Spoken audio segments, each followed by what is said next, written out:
IIT का विस्तार करके मेरठ में एयरपोर्ट निर्माण कराने तथा 72 सीटर विमान उड़ाने की सुविधा शुरू कराने को लेकर राज्यसभा सदस्य डॉक्टर लक्ष्मीकांत वाजपेयी ने नागरिक उड्डयन मंत्री किंजरापू राम मोहन नायडू से नई दिल्ली में बातचीत की है। बताया गया कि डीजीसीए के अनुसार 210 मीटर चौड़ी और 2280 मीटर लंबी हवाई पट्टी से ATR 72 सीटर विमान उड़ सकता है। झारखंड के हजारीबाग में एनटीपीसी के उप महाप्रबंधक कुमार गौरव की हत्या के मामले पर डीजीपी अनुराग गुप्ता का बड़ा बयान सामने आया है।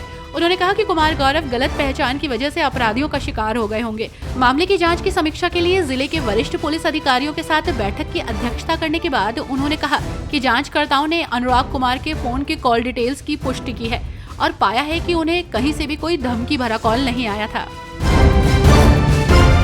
यूपी की महायोजना 2031 को मंजूरी मिल गई है। इसके तहत प्रयागराज के जलालपुर घोसी से असरावे कला मार्ग पर यमुना किनारे एक नई टाउनशिप विकसित की जाएगी। कुंभ क्षेत्र का दायरा भी 707 हेक्टेयर से बढ़ाकर 1631 हेक्टेयर कर दिया गया है।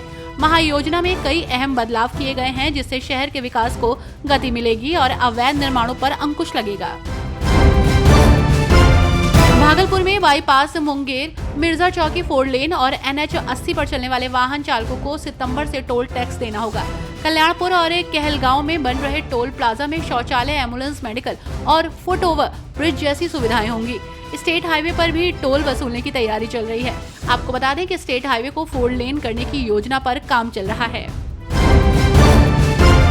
दिल्ली में यमुना नदी में क्रूज पर्यटन की शुरुआत होने जा रही है। ये एक नई पर्यावरण अनुकूल परिवहन प्रणाली होगी। इससे दिल्ली के पर्यावरण को बेहतर बनाने में मदद मिलेगी। यमुना को स्वच्छ और निर्मल बनाने के लिए ठोस कदम उठाए जा रहे हैं। रेल विभाग ने सहरसा से अंबाला सरहिंद स्पेशल ट्रेन चलाने की घोषणा की है। ये ट्रेन सहरसा से खगड़िया, हसनपुर, समस्तीपुर होते हुए सरहिंद तक चलेगी। ट्रेन 16, 23 और 30 मार्च को सहरसा से सरहिंद के लिए खुलेगी। इसके अलावा सरहिंद से सहरसा के लिए 18, 25 मार्च और 1 अप्रैल को ट्रेन चलेगी। इस ट्रेन से टिकट की मारामारी कम होगी। होली के त्योहार और जुम्मे की नमाज को देखते हुए मेरठ पुलिस ने सुरक्षा के कड़े इंतजाम किए हैं। दोपहर 2:30 बजे के बाद ही मस्जिदों में नमाज अदा की जाएगी। मुस्लिम बाहुल्य इलाकों में CCTV कैमरों से निगरानी की जाएगी। मिश्रित आबादी वाले इलाकों में ड्रोन उड़ाकर निगरानी की जाएगी।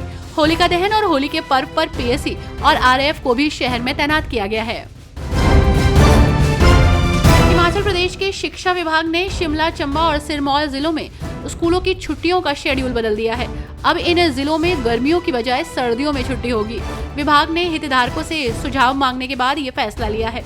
इस बदलाव से इन जिलों के स्कूलों को सर्दियों में छुट्टियां मिलेंगी, जिससे शिक्षकों और छात्रों को ठंड से राहत मिलेगी।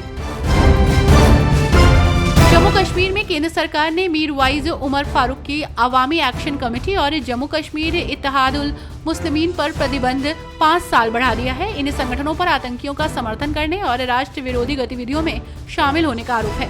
इस कदम से कश्मीर की राजनीति में उथल-पुथल मच सकती है। दिल्ली पुलिस ने ट्रैफिक जाम की समस्या से निपटने के लिए पुराने तरीके को फिर से अपनाने का फैसला किया है। पुलिस अब पीक आवर में लाउड हेलर का इस्तेमाल करेगी। इस पायलट प्रोजेक्ट के तहत मथुरा रोड IIT से मोदी मील, धौलाकुआं से गुरुग्राम बॉर्डर, मेहरौली बदरपुर रोड आदि पर ये व्यवस्था शुरू की जाएगी। अगर ये प्रयोग सफल होता है तो इसे पूरी दिल्ली में लागू किया जाएगा।